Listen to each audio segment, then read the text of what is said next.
అంబాళం పార్థసారథి కథాశ్రవణం శ్రోతలకు నమస్సులు. ఈరోజు మనం శ్రీమతి జిఎస్ లక్ష్మిగారు రచించిన మేలుకొలుపు అన్న కథ విందాం.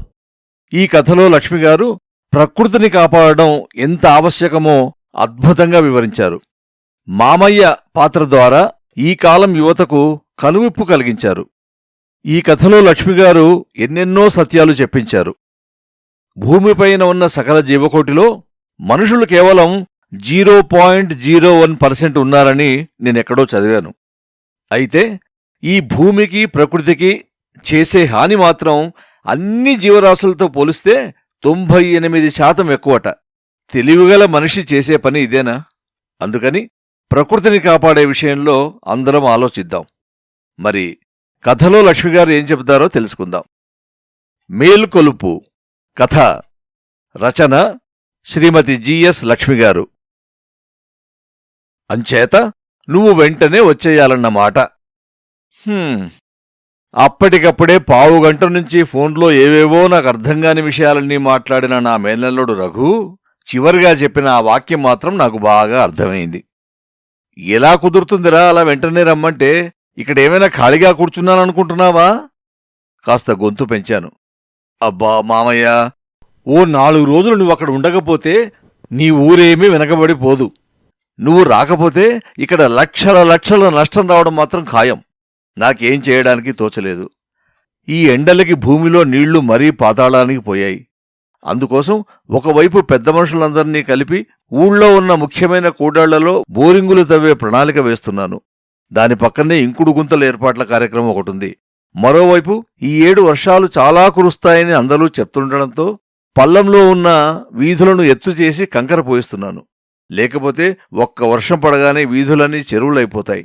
అదీకాక వచ్చే నెల నుంచే ఊళ్ళో ఉన్న ప్రాథమిక పాఠశాలని మాధ్యమిక పాఠశాల చేయడం కోసం అధికారులను కలిసే సందర్భాలు ఉండనే ఉన్నాయి. ఇవన్నీ కాక ప్రాథమిక ఆరోగ్య కేంద్రానికి డాక్టర్ని వీలైనంత తొందరగా నియమించే పని అలాగే ఉంది. నా చుట్టూ ఇన్ని పనులు పెట్టుకొని ఇప్పుడు రఘు దగ్గరికి వెళ్లాలంటే మాటలా? ఒరేయ్, నేనిప్పుడు ఊళ్ళోంచి కదలలేను గాని నీ ల్యాప్టాపో ఏదో పట్టుకొని నువ్వే ఇక్కడికి వచ్చేసాయి. నీ పనంతా అందులోనే ఉంటుంది కదా. ఇక్కడికొచ్చి అందులో వివరాలన్నీ నాకు చూపించు, సరేనా? నాకు తెలుసు, నా మేనల్లుడు ఆ ల్యాప్టాప్ని ఐప్యాడ్ని క్షణం వదలడు. ఏ వివరాలు కావాలన్నా అందులో తల దుర్చేసి మొత్తం అడిగిన దాని చరిత్రంతా చెప్పేస్తాడు. అందుకే వాడొస్తేనే నయం. ఊళ్ళో నా పనులు అవుతాయి, వాడు చెప్పదలుచుకున్నది తెలుస్తుంది.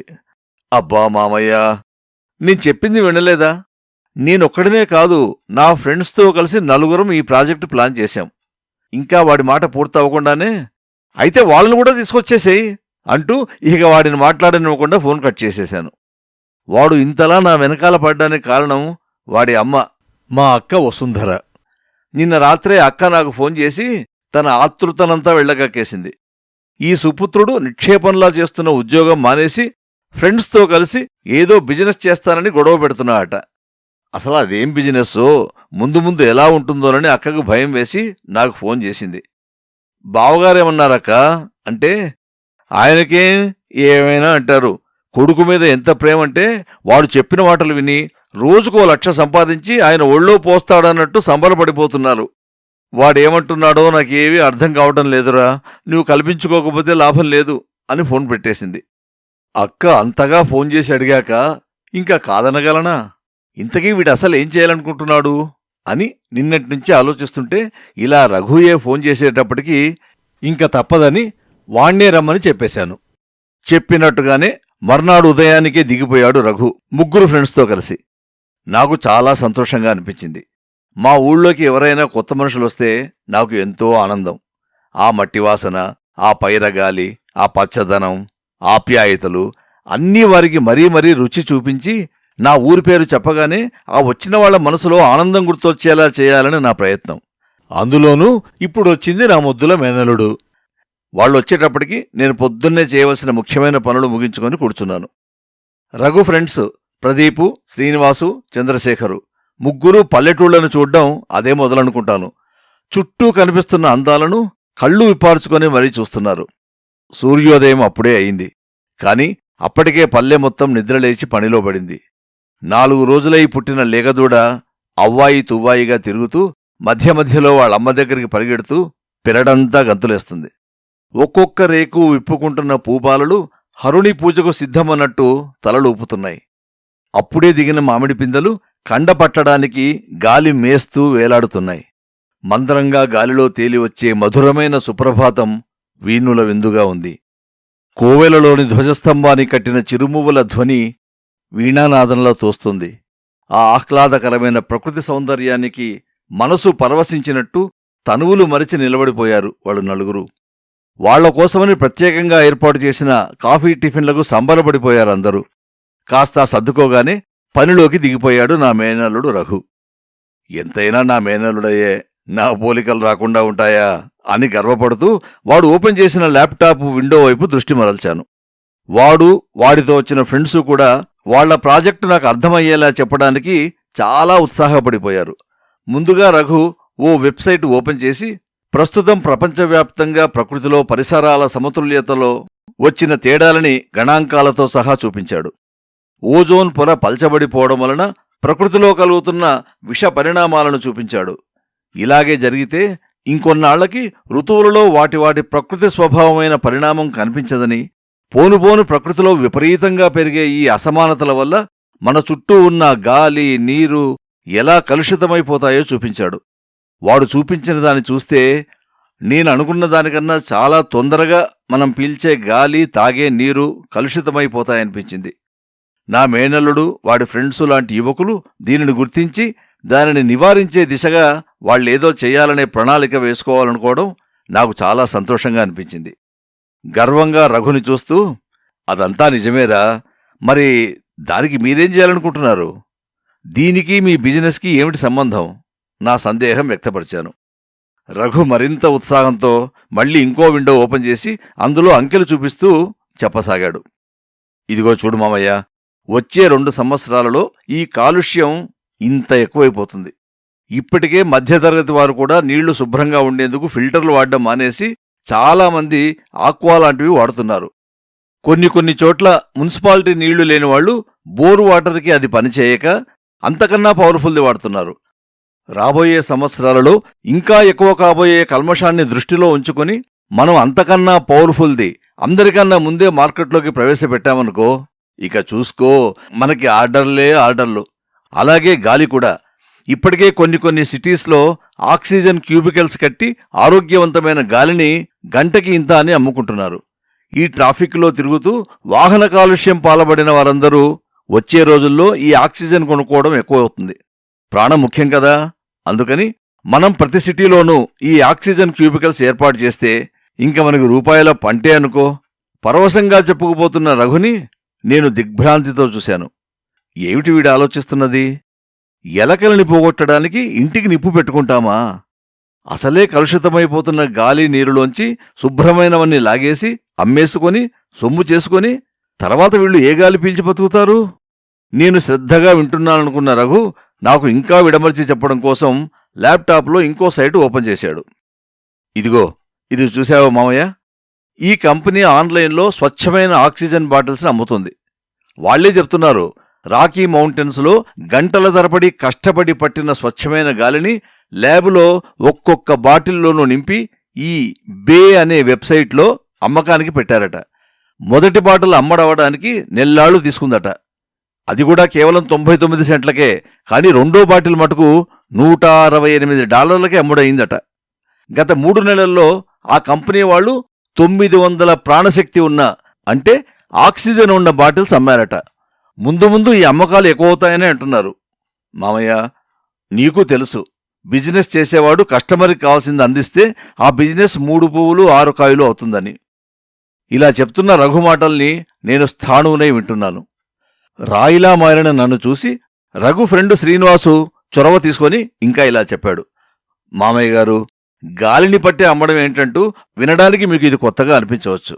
కానీ ప్రస్తుత లెక్కల ప్రకారం ఎక్కువ జనాభా గల దేశాలైన చైనా, ఇండియా, దుబాయ్లలో వాహనాల వల్ల వచ్చే ఈ వాతావరణ కాలుష్యం చాలా ఎక్కువగా ఉంది. అందుకని మా అంచనాల ప్రకారం మన ఇండియాలో చాలా తొందరలోనే ఈ ఆక్సిజన్ క్యూబికల్స్కి, ఆక్సిజన్ బాటిల్స్కి డిమాండ్ ఉండి తీరుతుంది. ఇంకా మన వాళ్లలో చాలామందికి ఇలా గాలి పట్టి బిజినెస్ చేయొచ్చనే ఆలోచన రాలేదు. అంత తొందరలో రాదు కూడాను.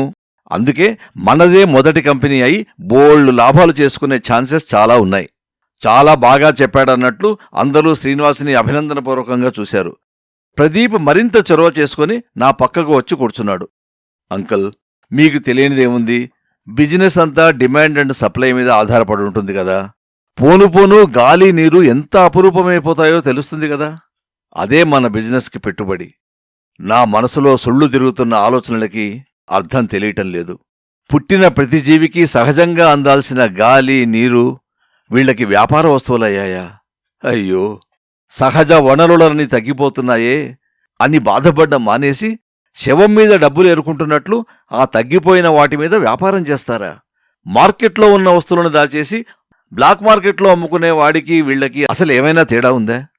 పిచ్చి పిచ్చిగా వస్తున్న ఆలోచనని ఆపుకుంటూ, బలవంతాన గొంతులోంచి రాబోయిన అరుపును ఆపుకుంటూ చెయ్యి పైకెత్తి ఇంక వాళ్ళని మాట్లాడవద్దని ఆపేశాను. వాళ్ళు నలుగురు నా ప్రతిస్పందన కోసం ఆసక్తిగా నా వైపే చూస్తున్నారు. నా మనసులోంచి వచ్చిన భావాలు మాటల రూపంలో రాకుండా ఉండడానికి నన్ను నేను చాలా కంట్రోల్ చేసుకోవాల్సి వచ్చింది. కాసిన్ని మంచినీళ్లు తాగి నెమ్మదిగా మొదలుపెట్టాను.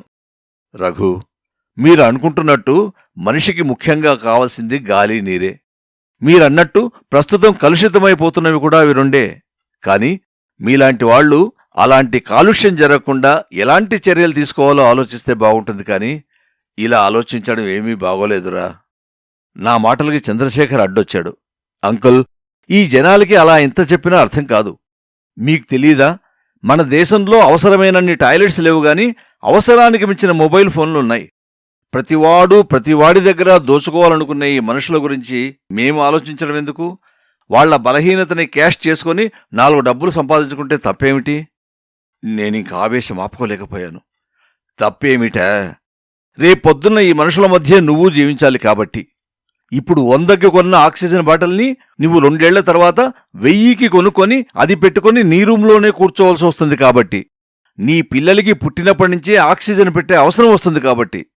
ఇప్పటి వరకు మనం చేసిన తప్పే మీరు వ్యాపారంలో కూడా చేసి డబ్బు సంపాదిస్తామంటున్నారు. సహజంగా ఉండే అడవులను కొట్టేసి పర్యావరణాన్ని పాడు చేశాం. సరి అయిన కాలాల్లో వర్షాలు పడక నదులు ఎండిపోతున్నాయి.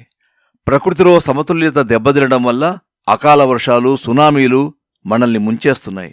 ఒక మొక్క నాటం కాని మన దారికి అడ్డంగా ఉన్నాయని చెట్లు మటుకు కొట్టేస్తాం. ఇంకా మీ పిల్లల సమయం వచ్చేసరికి వాళ్లు 24 గంటలు ముక్కుకి ఆక్సిజన్ మాస్క్ తగిలించుకొని ఉండే పరిస్థితి వస్తుంది.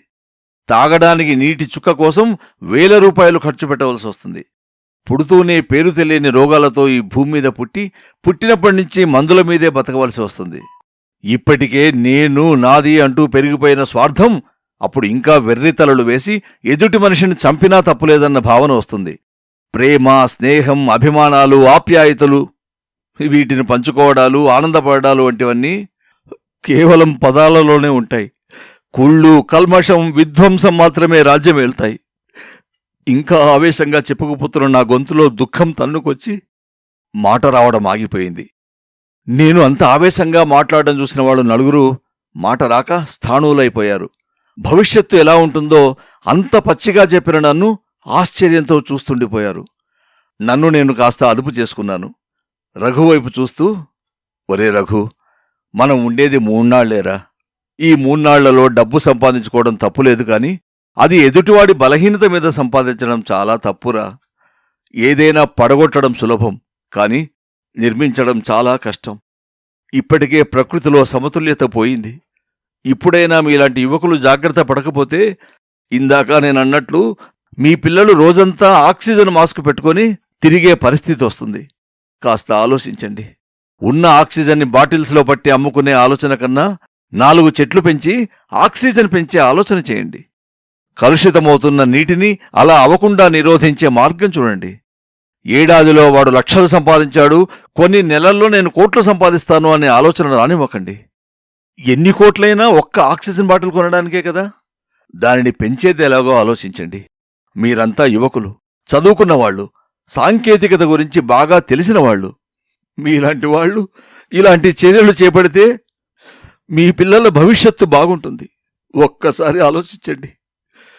గద్గదమవుతున్న నా గొంతులో బాధని గ్రహించిన వాళ్ళు ఒక్కసారి నా ఎదురుగా కూర్చుండిపోయారు. రఘు నా చేతిని పట్టుకొని ప్రమాణం చేస్తున్నట్లు, నిజమే మావయ్య, ఆవేశంలో పడి నీ అంత ముందు చూపుతో ఆలోచించలేకపోయాం. మా కళ్ళు తెరిపించావు. మా పిల్లల భవిష్యత్తుకు మేమే కదా మంచి బాట వేయాలి. అలాగే మావయ్య, తప్పకుండా నువ్వు చెప్పిన పద్ధతిలోనే ఆలోచించి వారికి ప్రాణాధారాలైన గాలి, నీరు సమృద్ధిగా అందేలా ప్రయత్నాలు చేస్తాం. థ్యాంక్స్ మామయ్య అన్నాడు రఘు.